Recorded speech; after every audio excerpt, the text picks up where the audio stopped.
Sir, கும்பராசிக்காரர்களுக்கு இந்த குரு பயிற்சி கொடுக்கக்கூடிய ஜாக்பாட்கள் என்னென்ன? என் அன்பிற்குரியவர்கள்மா கும்பராசிக்காரர்கள். கும்பராசியில ஒருத்தர் பிறந்தாலே நிறைந்த அறிவாளின்னு அர்த்தம். அந்த கும்பராசிக்கு ஒரு சிம்பல் வச்சிருக்கிறாங்க, குடம்ங்கிற சிம்பல்.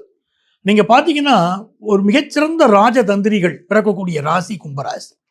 அந்த கும்பராசிக்கு இப்ப எப்படி குரு பகவான் இருக்காருன்னா, 5ஆம் இடத்துல குரு பகவான் இருந்தாரு, இப்ப 6ஆம் இடத்துக்கு வர்றாரு. 5ஆம் இடம் நல்லதா 6ஆம் இடம் நல்லதான்னு கேட்டீங்கன்னா 5ஆம் இடம் தான் நல்லது. ஆனா நல்லது எதுவுமே அவங்க அனுபவிக்கலையே.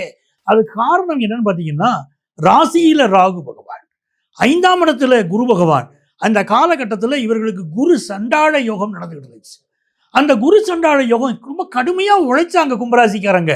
ஆனா வெற்றி பெற முடியல, நினைச்ச அளவுக்கு புகழ் பெற முடியல. ஏதோ வருதுங்க இருக்கு, ஆனாலும் பெரிய அளவுக்கு வந்திருக்கணுமே, என் துறையை சேர்ந்தவங்க எல்லாம் பெரிய அளவுக்கு வராங்களே, நான் இன்னும் வர முடியலையே அப்படிங்கிற கவலை கும்பராசிக்காரங்களுக்கு இருந்துகிட்டு இருந்திருக்கும்.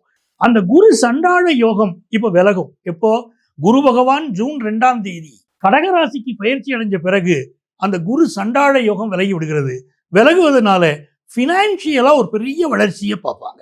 யார் அப்படின்னு பாத்தீங்கன்னா, சர்வீஸ் செக்டார்ல இருக்காங்க பாருங்க. 6ஆம் இடம்ங்கிறது சர்வீஸ் செக்டார். குரு பகவான் 6ஆம் இடத்துக்கு வராரு. சர்வீஸ் செக்டார்ல இருக்கக்கூடியவர்கள் பலருக்கும் கும்பராசிக்காரங்களுக்கு பெரிய வளர்ச்சி வரும். யாரெல்லாம் ஆன்மீக துறையில் இருக்கிறாங்களோ அவங்களுக்கு ஒரு பெரிய வளர்ச்சியை கொண்டு வந்து கொடுக்கும். அதே மாதிரி இந்த காலகட்டத்தில் மருத்துவத்துறையை சேர்ந்தவர்கள் பெரிய வளர்ச்சியை அவர்கள் பெறுவார்கள்.